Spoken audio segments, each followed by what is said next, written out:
Friends ఇది వచ్చేటప్పటికే Asus Vivobook ఒకవేళ మీరు గనక బీటెక్ చేస్తున్న స్టూడెంట్ అయినట్లయితే అలాగే సాఫ్ట్వేర్ ఇంజనీర్ కొంత ప్రోగ్రామింగ్ కోసం చూస్తుంటారు అలాగే నాలాగా కొంచెం కాంటెంట్ మీద ముఖ్యంగా చెప్పాలంటే ఫోటోషాప్ అలాగే ఎడిటింగ్ ఇలాంటి పరిస్థితుల్లో కూడా మీరు ఒక మంచి ల్యాప్టాప్ చూస్తున్నారు అన్నట్లయితే గనక definitely you should have a look on this and దీన్ని పక్కకు పెట్టారు అన్నట్లయితే ఇందులో ఉన్నటువంటి డిస్ప్లే అయితే సింప్లీ క్రేజీగా ఉంటుంది. ఓలెడ్ డిస్ప్లేతో 180 డిగ్రీస్ వరకు ఇది కంప్లీట్లీ మనము ఓపెన్ చేసి అయితే చూడొచ్చు. సో మరిన్ని డీటెయిల్స్ వీడియోలో మాట్లాడుకుందాం. ఫస్ట్ ఆఫ్ ఆల్ అన్బాక్సింగ్ అయితే చూసేయండి. సో ఇది మనకి రీటైల్ బాక్స్ అయితే ఈ విధంగా రావడం జరుగుతుంది.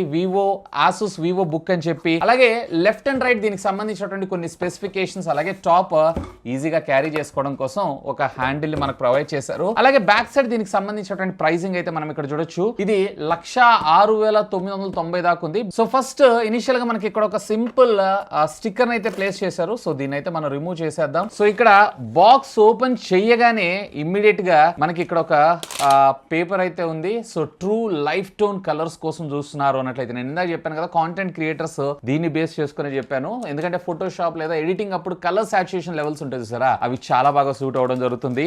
అండ్ ఇక్కడ మనకి డివైజే ఉంది. సో దీన్ని మనం పక్కకు పెట్టి ఇంకా బాక్స్ లో కంటెంట్స్ విషయానికి వచ్చారు అన్నట్లయితే MS ఆఫీస్ ని యాక్టివేట్ చేసుకోవడం కోసం ఒక QR కోడ్ యూజర్ మాన్యువల్స్ ని మనకు ప్రొవైడ్ చేయడం జరిగింది. ఇక దీన్ని పక్కకు పెడితే ఇక్కడ మనకు ఒక AC అడాప్టర్ అయితే ప్రొవైడ్ చేశారు. దీన్ని పక్కకు పెట్టారు అన్నట్లయితే మరి పవర్ కనెక్ట్ చేయాలంటే ఒక పవర్ కార్డ్ అయితే ఉండాలి కదా. సో ఒక పవర్ కార్డ్ ని ప్రొవైడ్ చేశారు. అంతే అపార్ట్ ఆఫ్ దిస్ ఇక బాక్స్ లో అయితే ఏమీ లేవు. ఫ్రెండ్స్ ఫస్ట్ ఆఫ్ ఆల్ దీని డిజైన్ అండ్ బిల్డ్ గురించి మనం మాట్లాడుకుందాం. ఇదంతా కూడా పాలీకార్బోనేట్ కి సంబంధించినటువంటి ప్లాస్టిక్ మెటీరియల్, అది కూడా యూని బాడీ కైండ్ ఆఫ్ డిజైన్ తో మన ముందు తీసుకొచ్చారు. అంటే రకరకాల పార్ట్స్ ని తీసుకొచ్చి అసెంబుల్ చేసినట్లు కాకుండా యూని బాడీ డిజైన్ ఉండడం వల్ల కొంచెం బెటర్ స్ట్రాంగ్ బిల్డ్ అయితే మనకు రావడం జరుగుతుంది. అండ్ టోటల్ మీకు థిక్నెస్ కూడా అరౌండ్ 17.9 mm గా మనకు రావడం జరుగుతుంది. ఓవరాల్ గా దీని వెయిట్ వచ్చేటప్పటికి 1.8 కిలోగ్రామ్స్ దాకా మనకు రావడం జరుగుతుంది. ఇది ఆల్మోస్ట్ ఆల్ మీకు 4 డిఫరెంట్ కలర్స్ లో అవైలబుల్ ఉంటుంది. ఒకటి వచ్చేటప్పటికి సిల్వర్ ఇక్కడ మీరు చూస్తుంది, దీంతో పాటు గ్రే,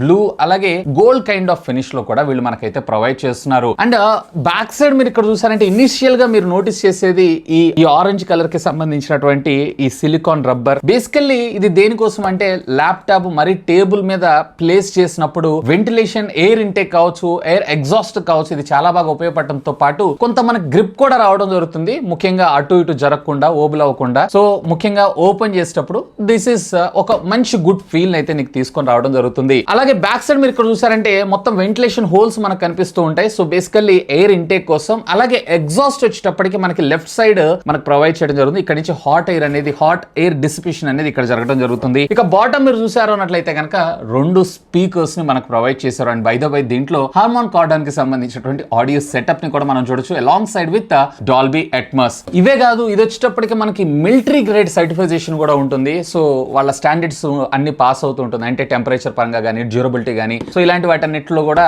మిలిటరీ గ్రేడ్ సర్టిఫికేషన్ అయితే మనకి దీనిలో ప్రొవైడ్ చేశారు. ఇక లెఫ్ట్ సైడ్ మీకు పోర్ట్ విషయానికి వచ్చారు అన్నట్లయితే USB 2.0 కమ్యూనికేషన్ పోర్ట్ తో పాటు ఒక నోటిఫికేషన్ లైట్ బేసికల్లీ ఛార్జింగ్ కోసం. అలాగే రైట్ సైడ్ మీరు చూసారు అన్నట్లయితే స్టాండర్డ్ అడాప్టర్ పిన్, అలాగే HDMI పోర్ట్ తో పాటు మరొక USB 2.0 కి సంబంధించినటువంటి పిన్, USB థండర్బోల్ట్ పోర్ట్ ని మనకు ప్రొవైడ్ చేశారు. దీని ద్వారా మీరు చార్జ్ చేయొచ్చు, డేటా ట్రాన్స్ఫర్ చేయొచ్చు. వాళ్ళ ఎక్స్టర్నల్ డిస్ప్లేస్ కనెక్ట్ చేయాలనుకుంటున్నారు అన్నట్లయితే థండర్బోల్ట్ పోర్ట్ ముఖ్యంగా అలాంటివి టైప్ సి తో వస్తుంటాయి సరే, వాటికి కనెక్ట్ చేసుకోవచ్చు. ఈవెన్ హై స్పీడ్ లో డేటా ట్రాన్స్ఫర్ కూడా చేయొచ్చు. అండ్ స్టాండర్డ్ 3.5 ఆడియో జాక్ కూడా మనకు ప్రొవైడ్ చేయడం జరిగింది. జస్ట్ మీరు ల్యాప్టాప్ ఓపెన్ చేయగానే సో హింజ్ క్వాలిటీ ఏదైతే ఉందో నాకు చాలా బాగా అనిపించింది ఇనిషియల్ గా ఓపెన్ చేయగానే. అండ్ బై ద వై ఇది వచ్చేటప్పటికి 180 డిగ్రీస్ దాకా మనకి ఈ విధంగా రావడం జరుగుతుంది. Which is cool. According to me requirement ని బేస్ చేసుకొని మీరైతే వర్క్ చేసుకోవచ్చు. అండ్ బై ద వై దీంట్లో మనకి కీబోర్డ్ కూడా ఫుల్ లెంత్ కీబోర్డ్ అయితే మనకు ప్రొవైడ్ చేశారు. So even number pad like ఒకవేళ ఫర్ ఎగ్జాంపుల్ టాలీ పర్పస్ కావచ్చు, లేదా ఎక్సెల్ లో మీదైనా వర్క్ చేసుకున్నప్పుడు ఫుల్ ప్లెజ్డ్ గా మీరు దీని అయితే యూజ్ చేసుకోవడంతో పాటు ట్రాక్ ప్యాడ్ నాకు చాలా ఇంప్రెసివ్ అనిపించింది. ఫుల్ లెంత్ చాలా పెద్ద హ్యూజ్ సైజ్ ట్రాక్ ప్యాడ్ ఇచ్చారు. ఈవెన్ 3 ఫింగర్స్ ఆరామ్సే అంటే మీ జస్టర్స్ అన్నిటిని కస్టమైజ్ చేసుకొని మీ రిక్వైర్మెంట్ కి తగ్గట్టుగా వీటిని యూజ్ చేసుకోవచ్చు. అండ్ రెస్పాన్స్ కూడా చాలా ఫాస్ట్ గా ఉండడం జరిగింది. ఈవెన్ ఇక్కడ డిస్ప్లే యొక్క బెజల్స్ కూడా మీరు చూసారు అన్నట్లయితే లెఫ్ట్ అండ్ రైట్ చాలా థిన్ బెజల్స్ అని చెప్పొచ్చు. ఈవెన్ టాప్ లో కూడా కొంచెం అంటే రెగ్యులర్ గా ఉండేటువంటి ల్యాప్టాప్స్ తో కంపేర్ చేశారు అన్నట్లయితే థిన్ గానే మనకు ప్రొవైడ్ చేస్తారు. బట్ కింద బాటమ్ నార్మల్ గా రావడం జరిగింది, ఎందుకంటే వీళ్ళ బ్రాండింగ్ ఇక్కడ ఉంటుంది కాబట్టి. ఇంట్రెస్టింగ్ థింగ్ ఏంటి అంటే దీంట్లో మనకి ప్రైవసీ షట్టర్ బటన్ కూడా ఇచ్చారు. ఒకవేళ మీరు మీ పిల్లలకి ఇస్తున్నారు. సో అన్వాంటెడ్ సైట్స్ వెళ్ళినప్పుడు మన కెమెరా యాక్సెస్ దొరకకుండా ఉండడం కోసం ఈ ప్రైవసీ షట్టర్ ని కూడా మీరైతే క్లోజ్ చేసుకోవచ్చు. అండ్ బై ద బై దీంట్లో మనకు వచ్చేటప్పటికి 15.6 ఇంచెస్ కి సంబంధించినటువంటి OLED, అది కూడా 2.8K డిస్ప్లే ని మన ముందు తీసుకొని రావడం జరిగింది. వీటి గురించి మనం మాట్లాడుకుందాం తర్వాత. అండ్ దీన్ని పక్కకు పెట్టారు అన్నట్లయితే ఈవెన్ మీరు డిస్ప్లేని ఇలా ప్లేస్ చేసినప్పుడు కూడా ఓబెల్ కొంచెం ఎక్కువగా ఉంది. ఇది ఇంకొంచెం బెటర్ గా డిజైన్ చేస్తుంటే బాగుండేదని నా అభిప్రాయం. ఇంకా దీంట్లో మనకి ఇంటెల్ కి సంబంధించినటువంటి ఈవో సర్టిఫికేషన్ బ్యాడ్జ్ కూడా ఉంది. బేసికల్లీ ఈవో సర్టిఫికేషన్ ఎందుకు ఇస్తారు అన్నట్లయితే ఇంటెల్ కొన్ని రిక్వైర్మెంట్స్ అయితే అడుగుతుంది. ఆ రిక్వైర్మెంట్స్ ని ఫుల్ఫిల్ చేసినటువంటి ల్యాప్టాప్ బ్రాండ్స్ అన్నిటికీ కూడా ఈ స్టిక్కర్ ని మనకు ప్రొవైడ్ చేస్తుంటారు. సో పవర్ ఫ్యాక్డ్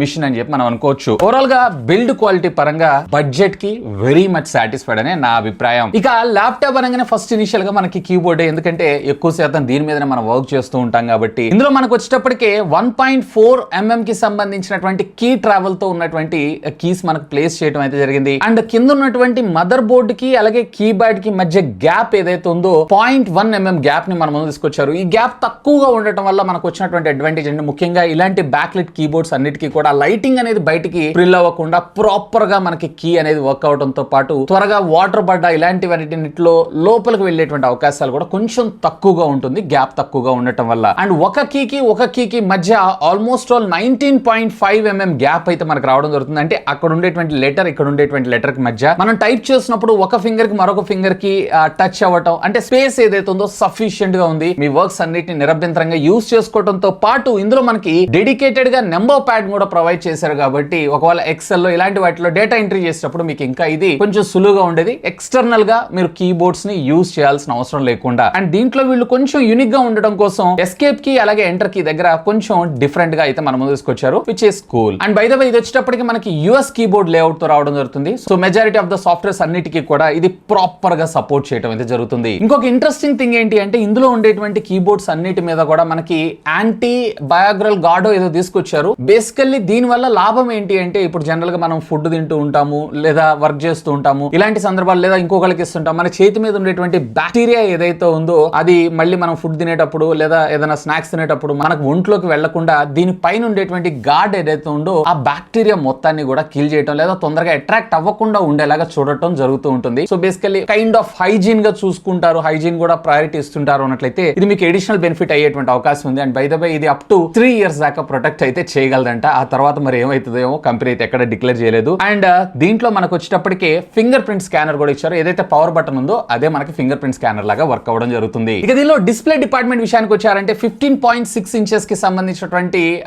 2.8K కి సంబంధించినటువంటి డిస్ప్లే అయితే మనం ఇందులో చూస్తాము, which comes with 120 Hz refresh rate, 16:9 aspect రేషియోలో 86% స్క్రీన్ టు బాడీ రేషియోతో మనకి డిస్ప్లే రావడం జరుగుతుంది. డిస్ప్లే మాత్రం కలర్స్ చాలా ఎక్యురెన్సీగా ఉంది. అండ్ బై ద వే ఇది వచ్చేటప్పటికే HDR10 DCI P3 colour garment support తో పాటు ప్యాంటోన్ సర్టిఫికేషన్ కూడా ఇందులో తీసుకోవడం జరుగుతుంది. బేసికల్లీ ఈ సర్టిఫికేషన్ ఎందుకోసం అంటే కలర్ ఎక్యురెన్సీ ఏదైతే ఉందో కొంచెం రియలిస్టిక్ గా నాచురల్ గా ఉండడం జరుగుతుంది. సో అలాంటి డిస్ప్లేస్ కి మాత్రం వీళ్ళైతే సర్టిఫై ఇస్తారు. సో ఆ సర్టిఫికేషన్స్ తో పాటు ఇది టీవీ రిహన్ ల్యాండ్ సర్టిఫికేషన్ కూడా తీసుకుంది. లో బ్లూ లైట్ ని ఇదైతే ఎమిట్ చేయగలదు. So one of the good thing, ఎందుకంటే ఎక్కువసేపు మనం ల్యాప్టాప్ మీద కూర్చొని మనం వర్క్ చేస్తూ ఉంటాం కాబట్టి ఇది కొంచెం మనకు బెటర్ అయ్యేటువంటి ఆప్షన్ అయితే ఉంది. కలర్స్ కానీ అలాగే కాంట్రాస్ట్ లెవెల్స్ కానీ హై డైనమిక్ రేంజ్ కానీ సింప్లీ క్రేజీ. OLED లో నేను మీకు స్పెషల్ గా చెప్పాల్సిన అవసరం లేదు. ఇక ఆడియో డిపార్ట్మెంట్ విషయానికి వచ్చారు అన్నట్లయితే వీళ్ళు ఎన్ని వాట్స్ ఆఫ్ ఆడియో అవుట్పుట్ ఇచ్చారు ఏంటి అనేది ఎక్కడ క్లియర్ గా మెన్షన్ చేయలేదు, కానీ మాత్రం క్వైట్ లౌడ్ గానే ఉంది. బట్ ఇంకొంచెం ఇంప్రూవ్డ్ గా తీసుకొచ్చుంటే బాగుండేదని నా అభిప్రాయం. ఒకవేళ మీరు మీటింగ్స్ చూస్తున్నారు అన్నట్లయితే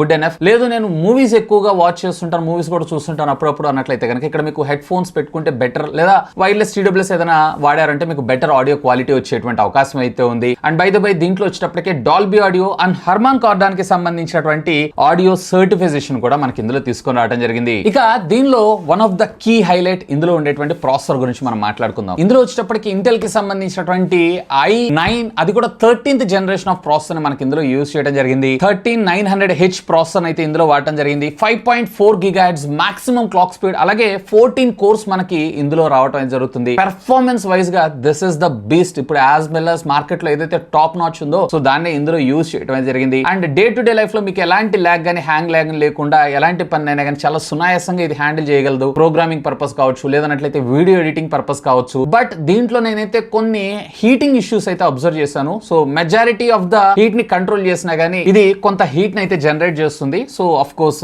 అది ఇంకొంచెం బెటర్ గా మేనేజ్మెంట్ చేస్తుంటే బాగుండేదని నా అభిప్రాయం. అండ్ బై ద వై దీంట్లో మీకు సినీ బెంచ్ కోర్స్ కావచ్చు, గిగ్ బెంచ్ కోర్స్ కావచ్చు, ఇవన్నీ కూడా పర్ఫెక్ట్లీ ఓకే. బేసికల్ గా నేనైతే ఎక్కువగా వీటిని నమ్మను, ఎందుకంటే ఈజీగా వీటిని మ్యానిపులేట్ అయితే చేయొచ్చు. బట్ ఓకే అని నా అభిప్రాయం. అండ్ దీంట్లో మనకు వచ్చేటప్పటికే ఇంటెల్ కి సంబంధించిన ఐరిస్ గ్రాఫిక్స్ ని యూజ్ చేయడం అయితే జరిగింది. డెడికేటెడ్ గ్రాఫిక్ కార్డ్ అయితే ఉండదు. ఒకవేళ మీరు గేమింగ్ పర్పస్ చూస్తున్నారు అన్నట్లయితే గనక ఇది గేమింగ్ సెంట్రిక్ ల్యాప్టాప్ అయితే కాదు, పెర్ఫార్మెన్స్ ఓరియంటెడ్ గా తీసుకొచ్చింది. బట్ మళ్ళీ మీకు ఎడిటింగ్ లో కూడా 4K లో అయితే స్ట్రగుల్ అవుతుంది, కానీ 1080 స్ట్రగుల్ అవడం అంటే కొంచెం హీట్ ఎక్కువగా జనరేట్ చేస్తూ ఉంటుంది. కానీ నార్మల్ గా 1080 అయితే ఎలాంటి ప్రాబ్లం లేకుండా అయితే మీరు యూజ్ చేసుకోవచ్చు. గేమింగ్ కూడా ఓకే, నేను మీడియం గేమింగ్ ఆడుతున్నాను అన్నట్లయితే గనక ఇది హ్యాండిల్ చేయగలదు. కానీ డెడికేటెడ్ గా గేమింగ్ కోసం అన్నట్లయితే గనక నేను రికమెండ్ చేయను. ఇక దీనిలో ర్యామ్ అండ్ స్టోరేజ్ విషయానికి వచ్చారు అంటే LPDDR5 టెక్నాలజీకి సంబంధించినటువంటి ర్యామ్ ని మనకి ఇందులో యూజ్ చేయడం జరిగింది. అండ్ దీంట్లో 1 TB కి సంబంధించినటువంటి స్టోరేజ్, అది కూడా PCI EG4 టెక్నాలజీకి సంబంధించినటువంటి SSD ని అయితే యూజ్ చేశారు. రీడ్ అండ్ రైట్ స్పీడ్స్ కూడా సింప్లీ క్రేజీ. అండ్ దీంట్లో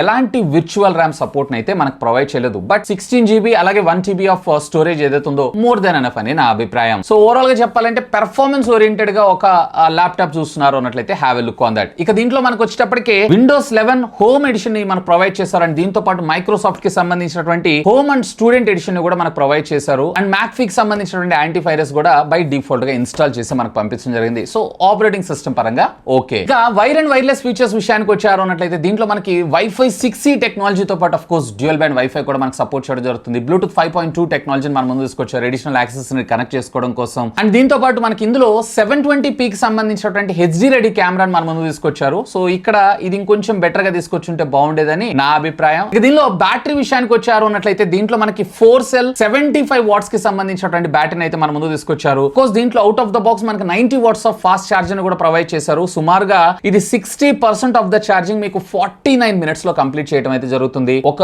రోజు ఆరామ్సే మీకు బ్యాటరీ బ్యాకప్ రావడం జరుగుతుంది. ఒకవేళ హెవీ యూజర్ అయినట్లయితే, నార్మల్ యూజర్ అయినట్లయితే 1.5 డే దాకా బ్యాటరీ బ్యాకప్ వస్తుంది. హోల్ డే మీకు ఎలాంటి డిస్ట్రాక్షన్స్ లేకుండా పర్ఫెక్ట్ గా మీరు దీనిలో అయితే యూజ్ చేసుకోవచ్చు. అండ్ బై ద బై ఇది వచ్చేటప్పటికి 67 వాట్స్ కి సంబంధించినటువంటి PD ఛార్జింగ్ కూడా సపోర్ట్ చేయడం జరుగుతుంది. రెగ్యులర్ గా మీ దగ్గర ఏదైనా PD ఛార్జెస్ ఉన్నాయంటే వాటి ద్వారా కూడా దీన్ని అయితే ఛార్జ్ చేసుకోవచ్చు. ఇక ఫైనల్ గా నా కన్క్లూజన్, ఒకవేళ మీ బడ్జెట్ అరౌండ్ 1 lakh ప్లస్ చూస్తున్నారు అన్నట్లయితే ఇది వచ్చేటప్పటికే ప్రైస్ అయితే వేరీ అవుతుంది. 1,10,000, 1,12,000, 1,30,000 యాక్చువల్ గా డిపెండ్స్ అపాన్ ఆ రోజు ఉన్నటువంటి సేల్ ని బట్టి వీళ్ళైతే తీసుకొస్తారు. ఎందుకంటే ల్యాప్టాప్స్ లో సో మెనీ వెరైటీస్, చాలా కస్టమైజేషన్స్ ఉంటాయి కాబట్టి ఆ బడ్జెట్ సెగ్మెంట్ లో పెర్ఫార్మెన్స్ ఓరియంటెడ్ గా ఒక మంచి ల్యాప్టాప్ పెర్ఫార్మెన్సే కానీ మళ్ళీ మీరు గేమింగ్ సెంట్రిక్ గా చూస్తున్నారు అన్నట్లయితే నేనైతే రికమెండ్ చేయను. ఒక మిలిటరీ గ్రేడ్ సర్టిఫికేషన్ తో ఉన్నటువంటిది, అలాగే OLED డిస్ప్లే, ముఖ్యంగా కాంటెంట్ లవర్ అయినట్లయితే ట్రూ కలర్స్ లేదా ఎడిటింగ్ పర్పస్ లేదా ఫోటోషాప్ పర్పస్ లేదన్నట్లయితే కనుక మీరు డిజిటల్ కాంటెంట్ కి సంబంధించినటువంటి ఏదైనా వర్క్ చేస్తున్నారు అన్నట్లయితే మీకు అక్కడ ఇది బెటర్ చాయిస్ అయ్యేటువంటి అవకాశం అయితే ఉంది. ఇంకా మీకు ఏమైనా డౌట్స్ అయితే లెట్ మీ నో, ఖచ్చితంగా కామెంట్ చేయండి. సాధ్యమైనంత వరకు కూడా రిప్లై ఇస్తాను. That's all for today. This is Vasu signing off. Have a great day.